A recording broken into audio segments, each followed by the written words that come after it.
सुभान अल्लाह। मोहब्बत की इंतहा है कि मुलाकात है अल्लाह पाक से, मगर वहाँ भी ज़बान पे अगर नाम है और दिल में तसव्वुर है तो अपनी उम्मत का तसव्वुर है। तोहफा दिया गया, ये कम बड़ी बात थी कि अल्लाह ने शबे मेराज अपने महबूब को उम्मत के लिए तोहफा दिया, तो तोहफा कबूल किया, मगर तोहफा लेते वक्त भी ख्याल है तो उम्मत का। चौथे आसमान पे आए, मूसा कलीमुल्लाह से बातचीत हुई, वो तो सिर्फ एक बहाना था, मगर नमाज कम कराते चले जा रहे हैं। ख्याल उम्मत का है कि मशक्कत में न पड़ जाए मेरे उम्मती। कितना ख्याल है, शबे मेराज भी ख्याल है तो उम्मत का। 45, 40, 35, 30, यहाँ तक के 25 नमाजें रह गईं, तब भी हुजूर ने कहा या अल्लाह नमाजें ज्यादा हैं, कम कर दे मेरे मालिक। 20 हो गई, 15, 10, 5 रह गईं। वो करीम खुदा कितनी मोहब्बत करता अपने महबूब से। फरमाया महबूब जाकर के उम्मत से कह देना कि खुदा ने नमाजें कम की हैं, सवाब कम नहीं किया है। अगर कोई 5 टाइम की नमाज पाबंदी से खुलूस लिल्लाहियत और मेरी रजा के लिए पड़ेगा तो सवाब उसे 50 वक्त ही का दिया जाएगा। बेशक सुभान अल्लाह। कितनी मोहब्बत अल्लाह पाक फरमाता आपसे, और आप बदले में क्या करें। अभी कारी ज़ैगम साहब मेरे पास वीडियो एक हफ्ता पहले पता नहीं कहाँ का है, बहरहाल है अपने मुसलमानों ही का। वो बाद में तो पुलिस की रेड पड़ गई वहां पे, और पढ़ना चाहिए थी, काम ही ऐसा था। 20 लाख रुपया बारात जब गई तो उसकी फैमिली वालों ने, दोस्तों ने 20 लाख रुपया ऐसे ही नोट यानी उड़ा दिया पैसा। वो बताओ, रिस्क की बेहुरमती करना, पैसे की। वो लोगों ने, जाहिर सी बात है, वैसे उसको फेंकोगे या तो किसी को दे ही दो, कम से कम किसी के काम में तो आएगा। इज्जत के साथ दे दो किसी को। 20 लाख रुपया, यानी किसी ने कहा था मुसलमानों की गरीबी देखना हो तो इनके मदरसे देखो, मस्जिदों के इमामों की तनख्वाहें देखो, इनके कॉलेजेस देखो, इस कौम में जहालतों का जो गिराफ है वो देखो। इनकी अगर गरीबी देखनी हो और मालदारी देखनी हो तो फिर इनकी शादियां देखो। जमीन भी बेचना पड़े तो बेच देगा, मगर शादी में नाक नीची नहीं होने देगा। हालांकि याद रखना चाहिए, नाक जिसकी सबसे ज्यादा ऊंची कही जाती थी, जो अपने आप को यह कहता था कि मेरी नाक कभी नीची नहीं होगी, उसकी नाक में भी आखिर में लंगड़ा मच्छर चला गया था। गया था कि नहीं गया था भाई? फाइनली उसकी नाक में भी लंगड़ा मच्छर चला गया था, और वो भी दुनिया से चला गया। तो नाक तो किसी की ऊंची ना हुई,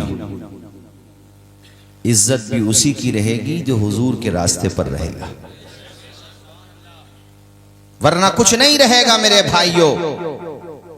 मैं देख रहा हूं आजकल फिर दोबारा से अपने इलाके में भी, अरे ऐसे हालात में, अभी इशारा किया ना कारी साहब ने, कारी ज़ैगम साहब ने, ऐसे हालात में भी जबकि हमें और आपको परेशान करने के लिए क्या क्या साजिशें नहीं हो रही हैं, और हम इतने गैर जिम्मेदाराना हरकतें करते हैं। मतलब वो लोग भी सोचते होंगे कि इनके बारे में जल्दबाजी करने की जरूरत क्या, ये तो खुद ही मिटने के काम कर रहे हैं। नहीं सोचते होंगे? ऐसे काम हमारे वहां पर हो रहे हैं मेरे साथियों। काम ये है जो माशाल्लाह आज हो रहा है। बेशक बेशक। मगर यही रहे, कई जगह शिकायत ये भी मिली कि रात में आपका जलसा था, सुबह को किसी और का प्रोग्राम था। नहीं, यहाँ की बात नहीं कर रहा हूँ, मैं बता रहा हूँ। ऐसा भी हुआ कि रात में उलमा को बुलाकर खुतबा, नुकबा और शुअरा को बुलाकर के जिक्र मुस्तफ़ा हुआ, और जब बारात जाने लगी तो दूसरा कार्यक्रम हुआ। ऐसे लोग हमारी बात माने या ना माने, वो नाराज हो जाएं, मगर वो याद रखें कि सुबह मगरूर को वो शाम भी कर देता है, शोहरतें करके खत्म गुमनाम भी कर देता है। वक्त से आंख मिलाने की हिमाकत न करो, वक्त इंसान को नीलाम भी कर देता है। सुभान अल्लाह सुभान अल्लाह। नारे तकबीर, नारे रिसालत, उलमाए अहले सुन्नत। सुभान अल्लाह। रात हो या दिन हो, बारात जाए। हाँ, आपके वहां से बारात गई, मुझे बाद में लोगों ने सबूत भी दिए माशाल्लाह। मैं मशवरा दे के गया था कि भाई अमामे बांध के जाना, सर पे हुजूर की सुन्नत सजा के जाना, माशाल्लाह किया आप लोगों ने। शहबाजपुर गई थी बारात, कहाँ गई थी भाई? ना ठहर गई थी। आपने माशाल्लाह अमल किया, हमें अच्छा लगा, बहुत अच्छा किया। भाइयों, यहाँ से बारात जाए तब भी और यहाँ वापस आए तब भी किसी भी मौके पे दामन मुस्तफ़ा का छूटना नहीं चाहिए। इंशाअल्लाह। दामन मुस्तफ़ा का छूटना नहीं चाहिए। तर्क दुनिया ज़बां पे हो हमदो सना, फिर इबादत का कैसा मज़ा आएगा। दिल में याद इलाही की हो जोस्तजो, फिर तिलावत का कैसा मज़ा आएगा। सर बसजदा गए रूह निकल जाए तो, सर बसजदा गए रूह निकल जाए तो, खुश नसीबी पे नाज़ार होऊंगा सदा। लोग मुझको उठाएं मैं उठ ना सकूं, लोग मुझको उठाएं मैं उठ ना सकूं, तब इबादत का कैसा मज़ा आएगा। रोज़ा-ए मुस्तफ़ा देख आए सभी,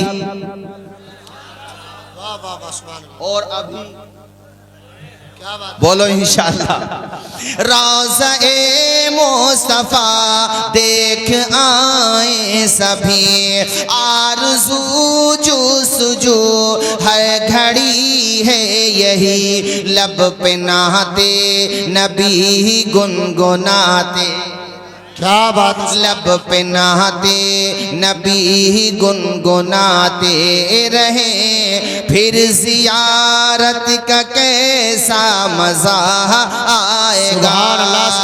लब पे नहाते नबी गुनगुनाते रहे, फिर जियारत का कैसा मज़ा आएगा। हमको बतला गए हैं ये इब्ने अली। सुभान अल्लाह, सुभान जरा जोर से बोलो। हम अबू बकर वाले भी हैं, अल्लाह। है सुभान अल्लाह। उमर वाले भी हैं, है, है। हमारे हाथ में दामन उस्मान का भी है, और अल्हम्दुलिल्लाह अली वाले भी हैं। सुभान अल्लाह। बल्कि मैं कहूँगा हम ही अली वाले हैं। गलत तो नहीं कहा? हम ही। तो एक नारा जरा जोर से लगाओ, नारे हैदरी। कभी दीवार हिलती है, कभी दर कांप जाता है, अली का नाम सुनकर अब भी खैबर, आवाज आए अब भी खैबर। हमको बतला गए हैं ये इब्ने अली, यानी हुसैन इब्ने अली। हमको बतला गए हैं ये इब्ने अली, हक पे कायम रहो मौत से ना डरो, हक पे कायम रहो मौत से ना डरो, हक पे कट जाए मैदान में गालिब अगर, फिर शहादत का कैसा मज़ा। दिल में सिद्दीक, आँखों में हज़रत उमर, लब पे उस्मान हो धड़कनों में अली, हम सफ़र हम नवा हो अगर ये सभी, फिर तो खिदमत का कैसा मज़ा। सुभान अल्लाह। जरा बुलंद आवाज से तो बोलो सुभान अल्लाह, और बुलंद आवाज से बोलो सुभान अल्लाह। मेरे कहने का मकसद ये था भाई, और ये है कि हम शादी इस अंदाज में करें कि दूसरे लोग भी सीख लें हमसे, सुभान अल्लाह। दूसरे लोग भी हमसे। और ये क्या नाम था बता रहे थे? जफर। मुझे भी बताया कारी ज़ैगम साहब ने कि वालिदे गिरामी इनके दुनिया में नहीं रहे हैं। अरे दोनों नहीं, अल्लाह ताला दोनों को जन्नत में आला से आला मकाम अता की एक किस्मत होती है। कल जब छोटी सेहरा होगा, है ना, सेहरा बनेगा, मतलब खालाएं, ताया, चचा, दोस्तों, अहबाब, फूफियाँ, तमाम रिश्तेदार होंगे, लेकिन जो पैदा होने के बाद इनके माथे पे शादी का सेहरा देखने की तमन्ना करते थे, वो माँ बाप नहीं होंगे। और ये बड़ा एक ऐसा मरहला होता है कि इस मौके पर अपनों की बड़ी याद आती है। वो मैं तकरीरों में मशवरे देता हूँ ये कि जब दूल्हा बन जाओ तो पहले तो ये बारात ले जाने का जो सिलसिला अपने वहाँ पे ताखीर के साथ शुरू हो गया, दोबारा से इसको बंद करना चाहिए। बारात जल्द अज जल्द लड़की वालों के वहाँ पहुँच जाए ताकि उनके खाने में किसी तरह की परेशानी ना हो। जितनी जल्दी हो सके बारात पहुँच जाए। तो पहली बात तो बारात जल्दी लेके जाओ और थोड़ा 10 मिनट एक्स्ट्रा लेकर के चलो। क्यों? इसलिए कि गांव से बारात बाद में बाहर निकले, पहले कब्रिस्तान पे जाके मरहूमैन की रूहों को सवाब पहुंचा दिया जाए। उनकी कब्रों पे जाओ, चूंकि तुम उनके बेटे हो, उनकी रूह को भी बड़ी मसरत मिलेगी। माँ बाप तो ऐसी हस्ती होती हैं, अल्लाह अकबर, कि शादी की सबसे ज्यादा अगर किसी को खुशी होती है तो वो माँ और बाप ही तो होते हैं। सबसे ज्यादा खुशी आपने देखा होगा जब बेटे के सर पे बेटे के माथे पे शादी का सेहरा सजता है और लोगों की तवज्जो उस तरफ नहीं होती, मगर कभी गौर से देखना कि बाकी लोग मुस्कुरा रहे होते हैं, मगर हस्ती माँ बाप की होती है, भाई बहनों की होती है, जिनकी आंखों में पानी टपक रहा होता है, जिनकी आंखें नम होती हैं। या अल्लाह, ये आंसू कैसे हैं? जवाब मिला, ये गम के आंसू नहीं है, एक खुशी की तमन्ना थी, एक ख्वाब था जो ख्वाब अल्लाह ने आज पूरा किया है। उस ख्वाब के शर्मिंदे ताबीर होने पर अपने अजीजों की आंखों में आंसू आ गए हैं। माँ की भी आंख में आंसू हैं, बाप की भी आंख में आंसू हैं। ये गम के आंसू नहीं हैं, खुशी के आंसू हैं। और साहिबो, यहाँ ये भी कहना चाहूंगा, सिर्फ शादी के मौके पर माँ बाप को खुशी में न रुलाओ। मैं तो ये कहता हूँ, माँ बाप को बार बार रुलाओ, मगर गम के आंसू नहीं, खुशी के आंसू रुलाओ। माँ बाप को खुशी के आंसू रुलाओ। माँ बाप की बात आई तो मैं एक बड़ी अजीब मुझे बात याद आ रही है, मैं सुना देता हूँ आपको। अल्लाह अकबर कबीरा। एक बंदा होगा, उसके नामे अमाल तोले जाएंगे, दोनों पलड़े बराबर हैं, नेकियां भी और गुनाह भी दोनों बराबर हैं। अब उसका मामला बीच में, यानी जिसको कहते हैं पेच फंस जाना। अब वो जहन्नम की तरफ भी नहीं जा रहा है, जन्नत की तरफ भी जाने का हुक्म नहीं हो रहा है। अब वो बड़ा परेशान है कि काश मुझे एक नेकी मिल जाए तो मेरा बेड़ा पार लग जाए। मगर देखिए, नेकी तो ना मिल सकी, उसके नामे अमाल में एक फरिश्ता आता है और गुनाहों के पलड़े में आकर के गुनाह डाल देता है, जिसकी वजह से गुनाह बढ़ गए। फैसला होता है जहन्नम में जाने का, इसको जहन्नम में जाने का ऑर्डर होता है अल्लाह पाक की तरफ से। अब उसको जहन्नम में ले जाया जाता है। जरा सोचो क्या बीच रही होगी कि एक नेकी मिल जाती तो मेरा काम बन जाता।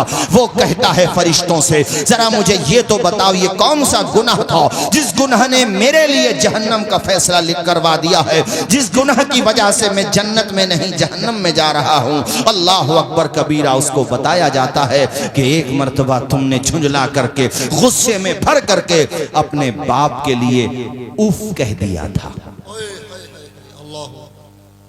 उफ कह दिया था। आजकल तो लोग गालियां तक बक रहे हैं माँ बाप को। हर गांव में, मोहल्लों में तुम्हें चंद लोग ऐसे मिल जाएंगे जिनके माँ बाप पसे पुष्ट ये कहते हैं कि ऐसी औलाद से तो बे औलाद अच्छे। नहीं मिलते, बोलो नहीं मिलते। कितनी दुखी होगी वो माँ, जरा तसव्वुर कीजिए। जिस माँ ने तुझे मांगने के लिए कितनी मन्नतें की, कितने रोजे रखे, कितनी नमाजें पढ़ी, कितने नवाफिल पढ़े, तहज्जुद के सजदे किए, जिसने जो कह दिया वो अमल किया ताकि उसकी गोद भर जाए। और खुदा ताला ने औलाद की शक्ल में, तेरी शक्ल में, यानी औलाद दी तो तेरी शक्ल में माँ की गोद भर दी, और जवान होकर के तूने कितना दुखी कर दिया होगा। वो बाप किस कदर दुखी होगा, वो माँ किस कदर दुखी होगी जिनकी जबान से ये जुमले निकले कि ऐसी औलाद से बे औलाद अच्छे। ये किस कदर परेशान होने की अलामत है। माँ बाप ये जुमले कह रहे हैं। आजकल कितने आपको मिल जाएंगे, ओ साहिबो इन्हें तकलीफ न दो, ये नहीं रहे तो रोने के अलावा कुछ नहीं रहेगा तुम्हारे पास। आज तुम्हें उनका डांटना समझाना बुरा लगता है, मगर याद रखो इनकी आवाज को भी गनीमत जानो। जिस दिन हमेशा के लिए खामोश हो गई, दीदार करने के लिए कब्रिस्तान जाना पड़ेगा। कब्र की मिट्टी देख पाओगे, माँ बाप की ज़ियारत नहीं कर सकोगे। माँ बाप इतनी बड़ी दौलत होते हैं, पूछो जफर से आज इन्हें अपने अम्मा अब्बा की कितनी याद आ रही होगी, अपने माँ बाप का कितना ख्याल आ रहा होगा कि आज मेरे माँ बाप जिंदा होते, आज मेरे वालिद जिंदा होते तो यही कुर्सी पे बैठ करके प्रोग्राम सुन रहे होते। माँ होती तो मुझे दुआएं दे रही होती, मेरा सेहरा बन जाता, अपनी आंचल, अपने आंचल का टुकड़ा मेरे सर पे रख देती माँ, और उस आंचल की बरकतें मिलती मुझे जिंदगी भर। ओ मेरे भाइयों, जिनके माँ बाप नहीं उनसे पूछो माँ बाप क्या होते हैं। उन्हें तकलीफ ना दो, उन्हें परेशान ना करो, उनको अजियत ना दो। अरे कितने परेशान करने वाले तुम्हें मिलेंगे। उन्होंने 4 भाइयों को, 5 को, 10 को पाला, परेशानियां उठाई मगर पाल के दिखा दिया। और जब नंबर तुम्हारी खिदमत का आया तो 1 महीने रोटी खिलाई जा रही है, और उसमें भी पता ये चला है कि बाज जगह तो ऐसा करने लगे लोग कि माँ को एक भाई खाना खिला रहा है तो बाप को दूसरा भाई खाना खिला रहा है, और उसमें गिने जा रहे हैं दिन। अब यहाँ मैं औरतों से भी एक बात कहना चाहता हूँ, अपनी बेटियों और बहनों से भी एक बात कहना चाहता हूँ कि मेरी बहनों, मेरी बेटियों, ये बताओ, तुम जिस माँ बाप की बेटी हो, तुम्हारा भी कोई भाई है, उसके घर में भी दुल्हन आई है, आपको अगर ये पता चले कि हमारे माँ बाप को हमारे भाई की बीवी बेवजह परेशान करती है, उन्हें खाना नहीं देती, तो खुदा की कसम तुम्हारे ऊपर क्या गुजरेगी? गुजरेगी कि नहीं गुजरेगी?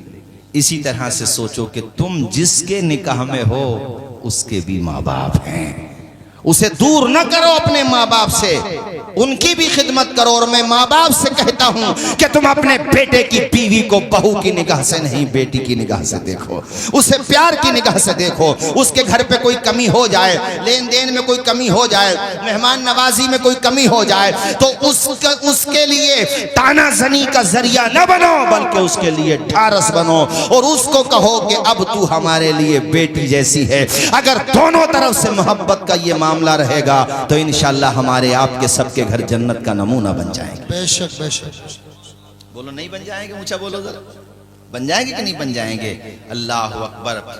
कहते हैं, मैं पूरी बात सुनाऊं, उसको जब जहन्नम की तरफ लेकर के जा रहे थे फरिश्तों से, उसने कहा कि मैं अपने रब की बारगाह में हाजिर होना चाहता हूँ। फरिश्तों ने कहा अब तो तेरे लिए जहन्नम का ऑर्डर हो गया, अब दोबारा क्यों जाना चाहता है खुदा के हुजूर?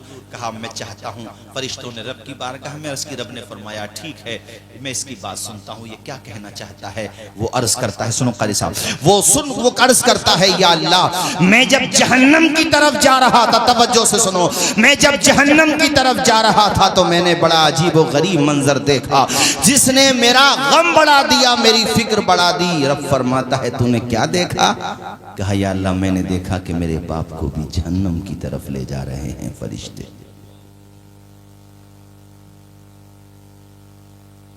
मेरे बाप को भी। अल्लाह पाक फरमाता है फिर तो तू क्या चाहता है? उसके अमाल बुरे हैं इसलिए वो भी जा रहा है जहन्नम की तरफ। रोते हुए कहता है या अल्लाह, तेरी बारगाह में दुआ है, अरीजा है, मेरे अब्बा को माफ कर दे।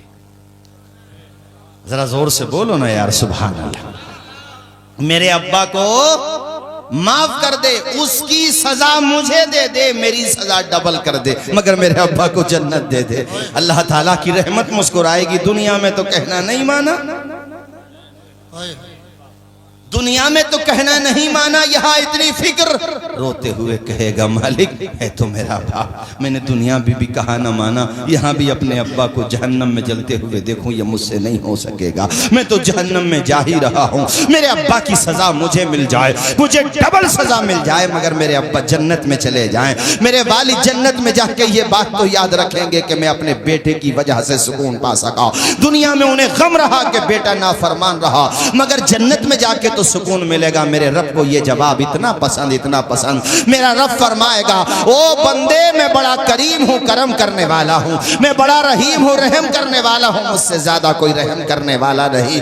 तू बेटा हो करके अपने बाप के लिए इतना अच्छा सोच रहा है, मैं तो तेरे बाप का भी रब हूँ, तेरा भी रब हूँ। ए मेरे बंदे, मैं सबका रब हूँ, मैं इंसानों का भी रब हूँ, जिन्नात का भी रब हूँ, फरिश्तों का भी रब हूँ, कुल कायनात का रब हूँ, मैं तो रब्बुल आलमीन हूँ। ओ मेरे बंदे, मुझे तेरा ये जवाब इतना पसंद आया है, अब तू ऐसा कर, अपने अब्बा की उंगली थाम ले। अब सिर्फ तेरा बाप जन्नत में नहीं जाएगा, बल्कि बाप का बेटा भी जन्नत में जाएगा। वाह वाह, नारे तकबीर। यार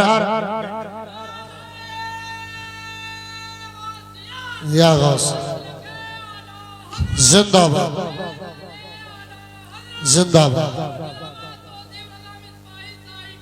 जिंदाबाद।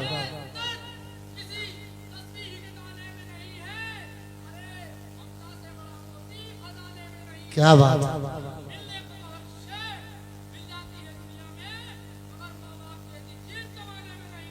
बेशक, सुभान अल्लाह। अरे जोर से बोल दो भाई, सुभान सुभान। आओ अनीस साबरी, जरा इधर आ जाओ भाई, जरा लोग देख लेंगे आपको। आ जाओ, आ जाओ, आ जाओ अनीस साबरी, आ जाओ। अल्लाह खुश रखे भाई, माशाअल्लाह। ये अनीस साबरी की फोटो कॉपी है। हाँ देखो माशाअल्लाह, जलसों का बड़ा जौक है, जलसों में जाते भी हैं, सुनते भी हैं। और कितना शानदार शेर सुना, शायद सबने नहीं सुना होगा, इसलिए मैं चाहता हूँ जरा माइक में सुनवा दो, तेजी से सुना दो, एकदम से जल्दी से। और आप इनको भी तोहफा दे सकते हैं, आपके लिए आए हैं। चलो पढ़ दो, सुना दो, पहले सुना दो, फिर वहाँ माशाअल्लाह पढ़ दीजिए, पढ़ दीजिए, अस्सलाम वालेकुम। एकदम से पढ़ दो। ये सच किसी तस्बीह के दाने में नहीं है, अरे ममता से बड़ा मोती खजाने में नहीं है। और मिलने को तो हर शे मिल जाती है दुनिया में, मिलने को हर शे मिल जाती है दुनिया में, मगर माँ बाप जैसी चीज जमाने में नहीं है। माशाअल्लाह, इतना अच्छा इन्होंने पढ़ा कि मुझे फौरन सज्जाद निज़ामी के लिखे हुए, सज्जाद निज़ामी साहब मरहूम के पढ़े हुए वो दो मिसरे याद आ गए, माँ बाप की बात याद आ गई। आज के जलसे का सवाब अल्लाह ताला हमारे जफर भाई के माँ बाप को अता फरमाए। जोर से आमीन बोलो भाई, जरा जोर से। अल्लाह ताला उनको गरीक रहमत फरमाए, जन्नत में बहारें अता फरमाए। मरहूम सज्जाद निज़ामी साहब अब दुनिया में नहीं रहे, वो माँ बाप के बारे में ये दो मिसरे पढ़ते थे। ज्यादातर मैं माँ बाप के बारे में तकरीर करता हूँ तो मुझे याद आ जाते हैं। अल्लाह ताला उनको भी गरीक रहमत फरमाए। वो जीते जी दुनिया में जन्नत का मजा ले, वो जीते जी दुनिया में जन्नत का मजा लेंगे, वो जीते जी दुनिया में जन्नत का मजा लेंगे, जन्नत का मजा लेंगे, जो बाप को खुश रखेंगे और माँ की दुआ लेंगे। सुभान अल्लाह, सुभान अल्लाह। बाप को खुश रखें। पूरा मजमा मेरे साथ पढ़े। फुल सिंगे का हमारे माशाल्लाह जो जोड़ है, नाथवानी करता है माशाल्लाह, वो भी उपस्थित है माशाल्लाह। हैं, सबको अल्लाह पाक शादो आबाद रखे। आप जिस शक्ल में भी हुजूर की तारीफ कर रहे हैं, बहुत अच्छी बात है। पढ़िए सारे लोग मेरे साथ। वो जीते जी दुनिया में जन्नत का मजा लेंगे। आप कहोगे मौलाना तौसीफ रजा साहब, अपने माँ बाप का कहा मानने से, वो बीमार हैं तो अच्छे डॉक्टर को दिखाने से, उनकी तबीयत नासाज है तो उनका सर दबाने से। मैं तो कहता हूँ उनके पास ज़्यादा से ज़्यादा वक्त दो, फिर हमसे पूछो कि वक्त देने से, अपने माँ बाप की खूब खिदमत करने से हमें क्या मिलेगा? तुम्हें भाइयों तुम्हें बताऊं, तुम्हें जन्नत का पता मिलेगा, दुनिया में सुकून मिलेगा। जो माँ बाप का खिदमतगार रहेगा, दोनों जहां में बेड़ा पार रहेगा। क्या बात है, दोनों जहां में, जोर से, दोनों जहां में, दोनों जहां में बेड़ा पार रहेगा। ये फसाना नहीं हकीकत है, अपनी माँ से, अपनी माँ से जिसे मोहब्बत है। गौर इस पर तू क्यों नहीं कहता, माँ के कदमों के नीचे। सुभान अल्लाह। माँ के कदमों के नीचे जन्नत है बाबा। तो आज मैं यही पैगाम दूंगा कि माँ बाप को रुलाओ, नई बात सुनो, रुलाओ मगर गम में नहीं। क्या बात है। जोर से, गम में नहीं और खुशी में। ऐसे जैसे मैं ये सुना दूं बस 10-15 मिनट में, चूंकि मुझे अपने बाद वाले मेहमानों का भी ख्याल है। खुशी में ऐसे रुलाओ कि इतने कामयाब हो जाओ, इतने कामयाब हो जाओ कि तुम्हारे पीठ पीछे तुम्हारे अब्बा या तुम्हारी वालदा यानी तुम्हारी अम्मी या तुम्हारे अब्बू, अरे चलो तुम्हारी मम्मी या डैडी, वैसे मम्मी अम्मी रहें तो सही है। हाँ, ये भी नया कल्चर चला, अच्छे खासी अम्मी अम्मी बोलते थे, अब मम्मी कहने लगे। और बाद जगह तो मम्मी भी खत्म हो गया, मोम कहने लगे। हमने कहा मोम ही रह दियो, मोमबत्ती मत कर दियो। हैं वो डैडी बोलते, चलो डैडी इंग्लिश में बोल देते हैं, अब वो डैड हो गए। अब बताओ जरा सा तलफ्फुज़ खराब अगर बिगड़ जाए तो डैड की जगह डेथ हो जाए।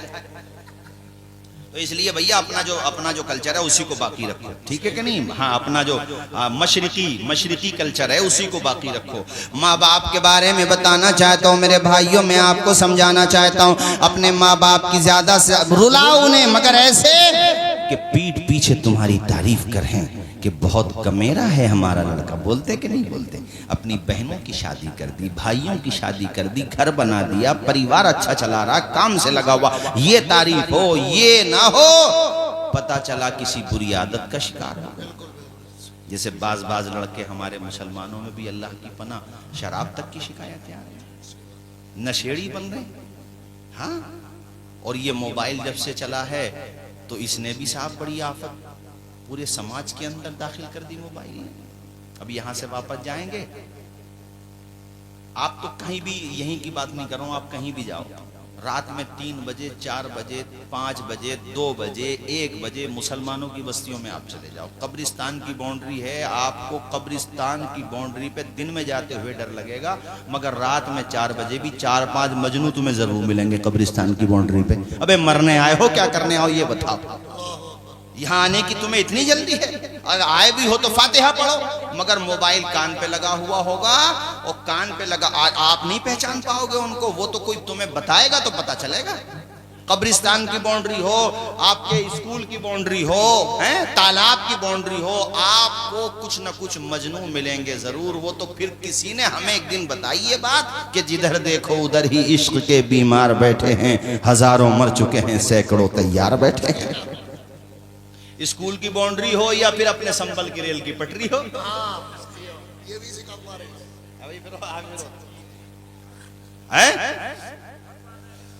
गलत तो नहीं कहा भाई डॉक्टर साहब हमने, पुलिया पे जरूर मिलेंगे। ये काम मुसलमानों के रह गए। भाइयों, तुम इस काम के लिए नहीं आए हो, तुम दुनिया में पढ़ने के लिए आए हो। बस आखिर में बता दूं कि हमें अपने बच्चों को पढ़ाना है, ये मन बना रहा, पढ़ाओ। और ये कभी मत सोचो यार पढ़ाई के लिए तो पैसा चाहिए। वैसे ज्यादातर दुनिया में उन्हीं लोगों ने नाम रोशन किया जिनके बाप के पास पैसा नहीं था। और काम की बात बता रहा, पैसे वाला तो ये सोचता मेरे अब्बा पे बड़ी जायदाद है, मैं पढ़ के क्या करूंगा, अंगूठा छाप ही रह जाता, इल्ला माशाल्लाह। कुछ को छोड़ के ज्यादातर के जहन में तो यही रहता, मैं पढ़ के क्या करूंगा, मेरे अब्बा पे बहुत जायदाद है। और नील बटा नील, 0 बटा सन्नाटा। पोल तब खुली जब निकाह हुआ कि कुछ नहीं आता जाता। अभी एक निकाह की महफिल में हम भी पहुंचे, निकाह खैर दूसरे कारी साहब पढ़ा रहे थे, कारिया नादिल साहब। तवज्जो है आपकी। मेरे कहने का मकसद भाइयों ये है आपसे कि दौलतमंद हो तब भी नहीं है तब भी पढ़ाओ बच्चों को, ताकि तुम्हारे माँ बाप का सीना फख्र से चौड़ा हो जाए। अरे चौड़े का मतलब ये है कि उनको फख्र हो। उमर जैसे एक लड़का था गोविंद जायसवाल, बनारस का, इतनी पुअर फैमिली थी उसकी, इतनी गरीब फैमिली थी कि उसका बाप रक्षा चलाता था। जिसका बाप रक्षा चलाता हो, गुर्बत का अंदाजा आप लगाइए, घर का खर्चा उन्हीं पैसों से चलता। स्कूल में पढ़ता था बेचारा, जो गांव के स्कूल होते हैं। अच्छा, गांव के स्कूल जो सरकारी स्कूल हैं, ये बात मेरी ऊपर तक जाए, अगर मैं कहूँगा कि इनको केयर किया जाए, इन पे अगर मेहनत की जाए और हर जगह के ऊंचे लेवल के जो अधिकारी होते हैं वो इस पे मेहनत करें, तो तो यकीनन यहाँ से भी बेहतरीन तालीम दी जा सकती है। तो खैर पहले के लोग नहीं होते थे सरकारी स्कूलों में पढ़ो कितने शानदार होते थे कि नहीं होते थे? अब निजाम बिगड़ गया। तवज्जो फरमाइए, गोविंद जायसवाल पढ़ते थे स्कूल में, तो बहरहाल वो उन्हीं के आसपास का या उन्हीं की बस्ती का या दूसरी बस्ती का बहरहाल कोई अमीर लड़का था, उससे दोस्ती हो गई। वो किसी दिन अमीर लड़के के साथ चले गए उसके घर पे। अमीर बाप ने अपने घर के आंगन में गरीब आदमी को देखा, फटे हुए कपड़े, पसीने की बदबू, उसको बड़ी इंसल्ट लगी। हालांकि अमीर हो या गरीब, जाना सबको कब्र ही में है। दूसरे समुदाय में हो तो वे उनका भी अंतिम संस्कार की एक ही प्रक्रिया होती है, वो चंदन की लकड़ी का फर्क हो या दूसरी का। बहरहाल अमीर गरीब में आखिरी संस्कार में तो कोई डिफरेंस नहीं होता। हमारे वहां सबको कब्र में ही जाना है, कफन के कपड़े की क्वालिटी का फर्क हो सकता है बस। जाना तो सबको कब्र में ही नहीं भाई, जाना सबको। तो मैं बता रहा हूं बहरहाल इंसान की सोच होती है। उसने जो है अपने लड़के को डांटा कि तूने इस गरीब से जिसके बदन से पसीने की बदबू आ रही है दोस्ती क्यों की? गोविंद जायसवाल कहते हैं ये बात मेरे दिल को चुभ गई और मैंने अपने घर पे आके अपने पिताजी को ये बात बताई और पूछा कि मुझे तरक्की करना है, लाइफ में प्रोग्रेस करना है, मैं इंसल्ट बर्दाश्त नहीं कर सकता। आपको भी रिस्पेक्ट दिलाना है और खुद को भी रिस्पेक्ट दिलाना है। इसके लिए मुझे क्या करना पड़ेगा? पिताजी ने कहा बेटा एजुकेशन हासिल करो, सियासत का रास्ता होता है या दौलत का, वो हमारे पास है नहीं ऑलरेडी। भाई दौलत तो है ही नहीं, सियासत भी गरीबों की कहाँ है? जो 2-2 करोड़ के टिकट बिक रहे हो तो गरीब कहां से आ जाएंगे बेचारे? तवज्जो है कि नहीं? तो मेरी बात सुनो मेरे भाइयों, वो कहते हैं कि एजुकेशन मेरे पापा ने बताई, मैं पढ़ता रहा। हम ये समझते थे कि सबसे ऊंची पोस्ट, सबसे ऊंचा मनसब लेखपाल का होता है, मैं उसी लिए पढ़ रहा था और मेहनत करता था, खूब अच्छे नंबरों से पास होता था। मुझे किसी ने बताया जब पढ़ना ही है, संघर्ष करना ही है, आगे बढ़ना ही है, तो फिर तुम्हें मैं बताऊं कि या तो पीएम बनो या सीएम बनो, वो तुम बन नहीं सकते।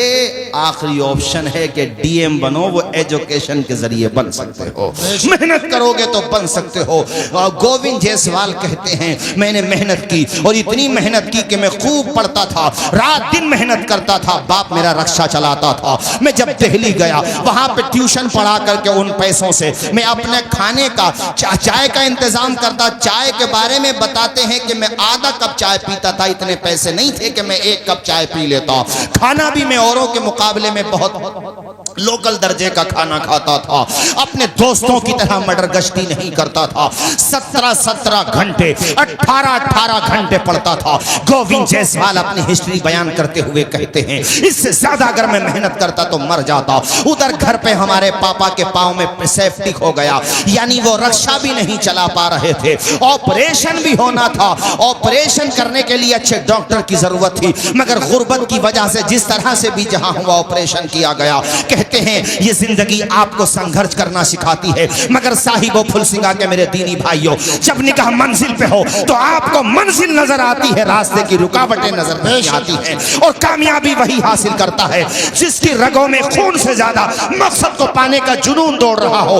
कामयाबी वही हासिल करता है जिसकी निगाह के सामने उसका गोल हो, जिसकी निगाह के सामने उसका मकसद हो। जब इंसान की निगाह के सामने मकसद हो तो याद रखिएगा इस बात को कि आंखों में रहा, दिल में उतर कर नहीं देखा। कश्ती के मुसाफिर ने समंदर नहीं देखा, जिस दिन से चला हूं मेरी मंजिल पे नजर है, आंखों ने कभी मील का पत्थर नहीं देखा। नारे तकबीर, नारे रिसालत, उलमाए अहले सुन्नत। कारी ज़ैगम साहब इंसान मेहनत तो करे। ए फुलसिंगा के लोगों, हिम्मत करो, हौसला करो। हम ना पढ़ सके मगर बच्चों को पढ़ाएंगे, बेहतरीन लॉयर बनाएंगे। उलमा पैदा करने के लिए, हुफ्फाज पैदा करने के लिए तुम बस्ती वालों ने रईसुल उलूम को कायम किया हुआ है ही। बच्चे हमारे यहाँ उलमा बनते रहेंगे और बुनियादी तालीम तो हम सबको दिलाएंगे ताकि हमारे बच्चों को पता चले मोहम्मद अरबी के गुलाम हैं सल्लल्लाहु अलैहि वसल्लम। पाकी नापाकी जान जाएं, हलालो हराम जान जाएं। उसके बाद फिर हम बेहतरीन स्कूलों में भेजेंगे। हमें नौकरी करना पड़े करेंगे, लेकिन एजुकेशन का खर्चा उठाएंगे। हम बच्चों को पढ़ाएंगे, आधी रोटी खाएंगे मगर बच्चों को पढ़ाएंगे। और जोर से बोलो, बच्चों को पढ़ाएंगे। इंसान मेहनत करे, क्या नहीं कर सकता है मेरे साथियों। गोविंद जायसवाल कहता है मैंने मेहनत की, यहाँ तक के यूपीएससी एग्जाम जो नंबर 1 एग्जाम होता अपने मुल्क और बहुत भारी एग्जाम होता है, वो कहते हैं मैं पहले से उसकी तैयारी करता था। मैंने सारे पेपर्स निकाल लिए। अब नंबर आता है, बहुत तेजी से सुना रहा हूँ, नंबर आता है इंटरव्यू का। इंटरव्यू देने के लिए बड़े बड़े टॉप के प्रोफेसर्स बैठे हुए होते, उनके सामने मैं अपने फटे पुराने कपड़ों में जाता तो मुझे अच्छा नहीं लगा। मैंने अपनी बहन को फोन किया, उसके पास 2000 रुपए रखे थे, जमा पूंजी बेचारी की 2000 रुपए थी। उनकी शादी हो चुकी थी, प्रेग्नेंट थी वो। कहते अल्ट्रासाउंड वगैरह के लिए, कहते मेरी बहन ने बगैर अल्ट्रासाउंड के, यानी हमारी बहन के घर पे बगैर अल्ट्रासाउंड के डिलीवरी हुई और उसने वो सारे पैसे मुझे बगैर बताए 2000 रुपए भेज दिए। उससे मैंने सलीके कपड़े पहन के मैं आखिरी सीढ़ी थी, ये सीढ़ी पे मैं चढ़ जाता तो मुझे कामयाबी मिलने वाली थी। मैं पहुंचा, मैंने जाकर के इंटरव्यू में डरा नहीं, मैंने ये नहीं सोचा कि ये बड़े बड़े प्रोफेसर्स हैं, बल्कि मैंने ये सोचा मैं जो जानता हूं बगैर हिचकिचाहट के, बगैर किसी हेजिटेशन के अपनी बात रखूंगा। मैंने इंटरव्यू दिया, सक्सेस हो गया। जब मैं बाहर निकलने लगा तो मुझसे उन लोगों ने पूछा आपकी उम्र अभी सिर्फ 22 साल है, अगर फ्लॉप भी हो गए तो जिंदगी में दोबारा मौका मिलेगा। मैंने बहुत कॉन्फिडेंस के साथ कहा कि सर मैंने फ्लॉप होने के बारे में सोचा ही नहीं है। कहा तुमने क्यों नहीं सोचा? कहा मेहनत इतनी की है कि मुझे यकीन है कामयाब हो जाऊंगा, मुझे अपने ऊपर बिलीव है कि मैं कामयाब हो जाऊंगा। मैंने संघर्ष इतना किया है, आंखों में अरमान लिया, मंजिल को अपना मान लिया, फिर मुश्किल किया आसान किया, जब ठान लिया तो ठान लिया। मैं बाहर तो उन्होंने ये जवाब सुन के बहुत खुशी का मुजाहिरा किया। जब रिजल्ट आया तो मुझे, अरे किसी को 200, 300, 400 जो आखिर के नंबर रैंकिंग होती है ना, वो भी मिल जाए तो खुशी में पागल हो जाता है वो। कहते हैं मुझे ऐसी रैंकिंग मिली कि उस रैंकिंग पे मेरा डीएम बनना कंफर्म था। मुझे 42वें नंबर की रैंकिंग मिली, 42वें नंबर की। जब मैंने रिजल्ट देखा, खुद कहते हैं कि कितनी खुशी थी मुझे, मैं अपनी खुशी को शब्दों में बयान नहीं कर सकता। सबसे पहली, अब मैं वो बात बता रहा हूं कि बाप को रुलाओ तो गम में नहीं खुशी में रुलाओ। ये सुना रहा था इसलिए बात मुझे याद आ गई। कहते मैंने सबसे पहली जो कॉल की तो अपने पिताजी को कॉल की। कहते मेरे पिताजी का कोई रिप्लाई नहीं आया, कोई जवाब नहीं आया। फिर मैंने गहराई से कान को थोड़ा और मुतवज्जे किया तो सिर्फ मुझे रोने की आवाज आ रही थी। पिताजी खुशी की वजह से इतना रोए कि वो जवाब ही नहीं दे पाए और उन्होंने सिर्फ इतना कहा कि बेटे तूने करके दिखा दिया।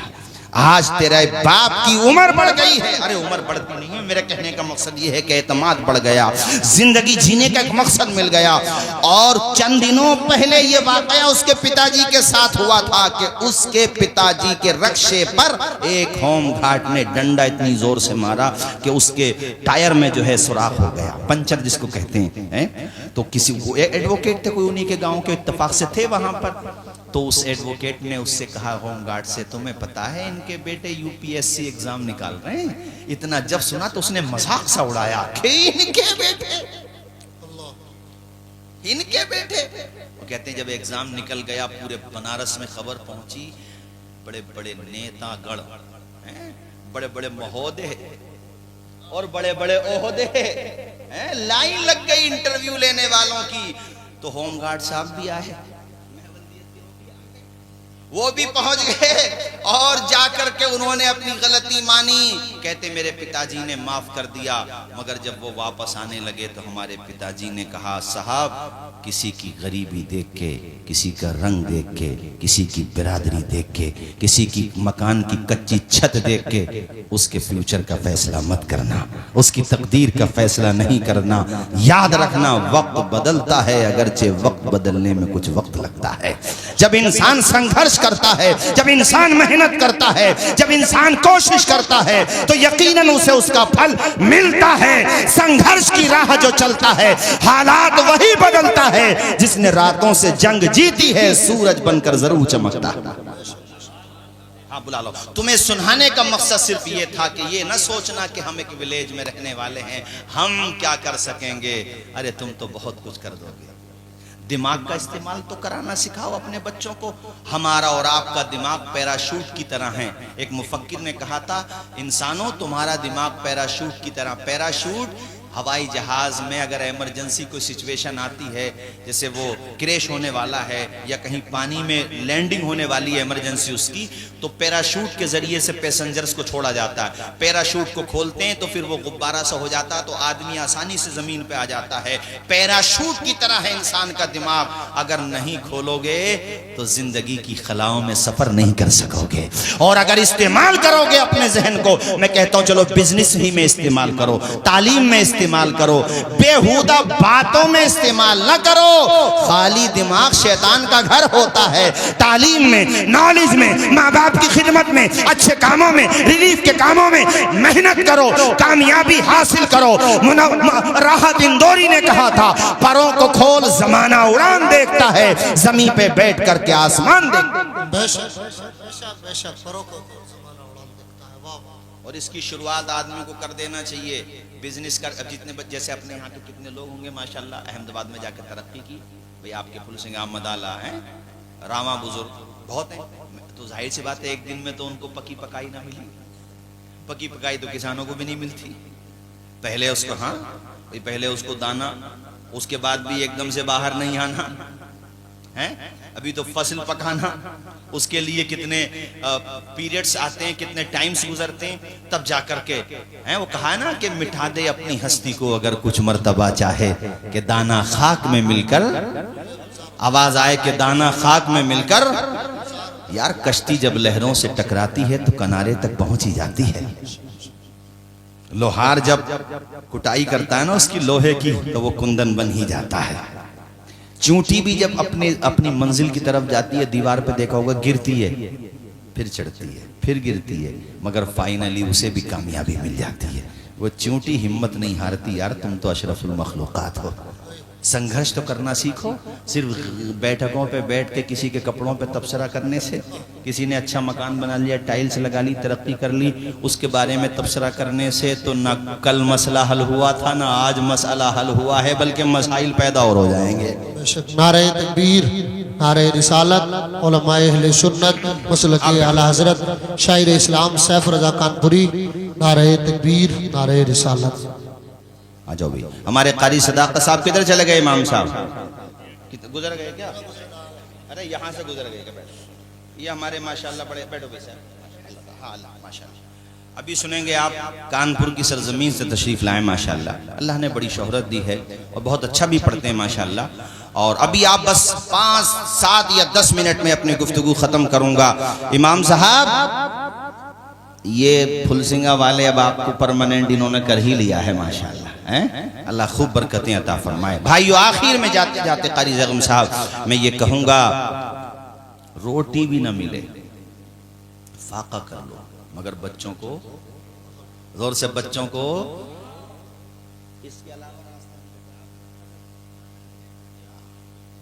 बाकी में कुछ और। आप तालीम पर ध्यान दें, अपने बच्चों को दुनिया की खलाओं में परवास करना सिखाएं। अंजाम उसके हाथ है, आगाज करके देख, भीगे हुए परों से परवास करके देख। पढ़ाने का मन बना लो, ठान लो कि भैया बता के गए थे कुछ भी हो जाए मगर बच्चों को पढ़ाना है। आवाज आए बच्चों को। कुरान शरीफ तभी तो बेटा पढ़ेगा कब्र पे जाके जब पढ़ा हुआ होगा। हाफिज कुरान बनाना भी बहुत बड़ी बात है। और वो हाफिज ये सोचें कभी अपना मन छोटा ना करें, यार सैलरी कम है, ये तो गलती है। इंसानों की कम दे रहे हैं सैलरी, मुसलमान सैलरी तो बढ़ानी चाहिए, मगर कम भी दें तब भी दिल थोड़ा ना करें, इसलिए कि दुनिया तुम्हें इसका सिला दे ही नहीं सकती है।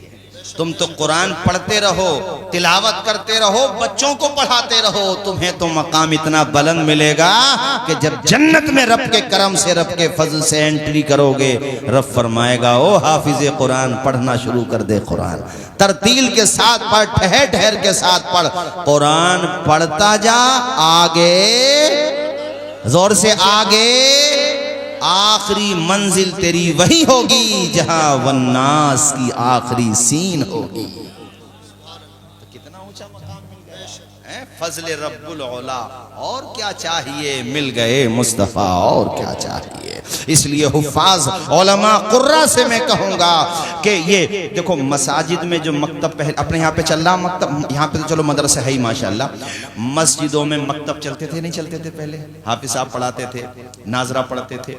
अब मुझे ये फिक्र होने लगी है, मैं देखता हूँ अपने इलाके में ये रिवाज ख़त्म हो गया, तनख्वाह भी बढ़ाओ और ये बच्चों को भी पढ़ाओ, मकतब की सूरत में भी, मसाजिद में भी। अरे मस्जिद नबवी ही में तो सबसे पहला मदरसा कायम हुआ था, सुफ़ा का चबूतरा, असहाबे सुफ़ा वहीं पे तो पढ़ते थे। अल्लाह अकबर, उनकी भी बड़ी प्यारी दास्तान है, खाने को खुदा की कसम खाना तक नहीं होता था। कितनी दफ़ा तो ऐसा, हजरत अबू हुरैरा कहते हैं इतनी भूख थी कि भूख की वजह से मैं बाहर आ गया। अबू बकर सिद्दीक आए तो मैंने ये सोचा कि ये मुझसे खाने को कहेंगे, मगर वहाँ पे भी कुछ नहीं था। हजरत उमर आए, कहते हैं फिर जाने आलमीन आ गए, मेरा चेहरा देख के समझ गए मुस्तफ़ा के अबू हुरैरा को खाने की ज़रूरत है। घर पे ले गए, हुजूर कहा आयशा घर पे कुछ है, कहा हुजूर एक प्याला दूध है। हुजूर ने इरशाद फरमाया अबू हुरैरा ये दूध का प्याला पकड़ो। अबू हुरैरा कहते मैं सोच रहा था हुजूर फौरन कह दे तो मैं फौरन पी जाऊं, भूख कितनी थी। मगर हुजूर ने कहा अबू हुरैरा रुको, अभी अपने साथियों को भी बुला करके लाओ। जरा जोर से बोलो ना यार सुभान अल्लाह। अपने साथियों को भी, अब सारे साथी आ गए, अब वो सब आ गए। हुजूर फरमाते हैं अबू हुरैरा सबको पिलाओ। अबू हुरैरा जानते थे, मगर फिर भी इंसानी एक तकाजा होता है यार। कहते थे मैं कभी दूध को देखता था, कभी पीने वालों की तादाद देखता था, मगर यकीन था मैं दूध पे भरोसा नहीं कर रहा था, पिलाने वाले मुस्तफ़ा पे भरोसा कर रहा था। मेरे करीम से अगर कतरा किसी ने मांगा, दरिया बहा दिए हैं, दुर्बे बहा दिए हैं। जब आ गई है जोशे रहमत पे उनकी आंखें जलते बुझा दिए हैं, रोते हंसा दिए हैं। रोते हुए सहाबा मुस्कुराने लगे और हुजूर की अदाओं को देख के उनके लबों पे मुस्कुराहटों के गुलाब खिल गए। अल्लाह के पैगंबर ने सबको वो दूध नोश करने का हुक्म दिया। अबू हुरैरा कहते हैं आखिर में मेरा नंबर आया, अब मैं वो दूध देख रहा हूँ, खुदा की कसम है। हजरत अबू हुरैरा कहते हैं जैसे मैंने शुरू में पेश किया था उस वक्त का एक कतरा भी दूध का कम नहीं हुआ था और सबके सब सैराब हो गए थे। अब फिर भी कोई कहता हुजूर हमारी तरह है तो उसे आईने में मुंह देखना चाहिए। गलत तो नहीं कहा मैंने, है हुजूर की तरह 70 सहाबा थे कमोबेश। बहरहाल मुताद्दिद सहाबा किराम थे। काफी दिनों के बाद हदीस सुना रहा हूं तो चूंकि कैमरे लगे हुए हैं और मैं ये चाहता हूं कि स्टेज से शायर हो, खतीब हो, नकीब हो, कसे बाशद कुजा बाशद, गैर शरी न वो तकरीर करे न वो शेर पढ़े। चूंकि फिर होता यह है कि अहले सुन्नत के उलमा की जगहसाई होती है, लोग उसका मजाक उड़ाते हैं। तो जो भी बात हो, इसलिए भाई मैंने खुद भी कह दिया इंसान हूं, चूंकि अब अचानक याद आ गई हदीस तो मैं बता रहा हूं। 70 थे या 60 थे कमोबेश, बहरहाल तादाद इधर उधर हो सकती है, लेकिन थे अच्छे खासे, थे अच्छे खासे। सबको हुजूर पाक ने वो दूध सबने नोश कर लिया हुजूर के हुक्म से। अबू हुरैरा कहते हैं अब बस मेरा ही नंबर था, वो कहते हैं मेरा ही नंबर था। मगर आका की शान देखो, आका ने मैंने कहा हुजूर आप नोश फरमा लें, कहा नहीं अबू हुरैरा आप पियो। कहते मैंने पिया, इसको कहते हैं ना खुद तबीयत से पिया। हुजूर ने फरमाया और पियो, क्या बात, और पिया। आप फरमाते फुल हो गया मामला, नहीं समझे, यानी गुंजाइश न रही। हुजूर ने कहा हो गया। अबू हुरैरा कहा या रसूल अल्लाह, अल्लाह अकबर, या रसूल अल्लाह, अब गुंजाइश न रही। आमिना के लाल ने सबको सैराब कर दिया। एक तरफ मुस्तफा का इख्तियार देखो कि एक प्याला दूध को मेरे आका ने 70 सहाबे कराम कमोबेश आपने उनको पिला दिया। अल्लाह अकबर कबीरा। दूसरी तरफ असहाबे मुस्तफा का सब्र देखो कि खाने को रहे ना रहे, पीने को रहे ना रहे, मगर सीने में इल्म रहना चाहिए, हाथों में कलम रहना चाहिए। यही आज मैं आपको पैगाम दे रहा हूं। पहनने को जूता रहे ना रहे, पहनने को आपके पांव में पहनने को जूता रहे ना रहे, बदन पे पहनने को बेहतरीन कोट पैंट अच्छे कपड़े रहे ना रहे, सर छुपाने को छत रहे ना रहे, मगर सीने में इल्म रहे, हाथों में कलम रहे। वमा अलैना इल्लल बलाग। अस्सलामु अलैकुम व रहमतुल्लाहि व बरकातुहू।